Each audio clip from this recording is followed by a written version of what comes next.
Jsem Kamil, jo, pracuji ve firmě Enverus.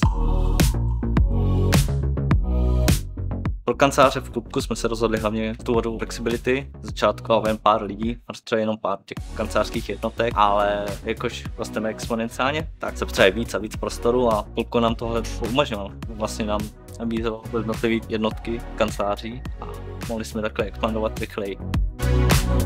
Klubko nejspíš poskytuje nejlepší kompromis mezi práci z domova a práci v kancelářích a jakož vývojáři mají radši ten model, kde chtějí někdy prostě doma pracovat a v kancelářích a myslím, že Klubko jak cenově, tak vlastně těma prostorama i těma kancelářema nejvíc vyhovuje tady tomu stanu.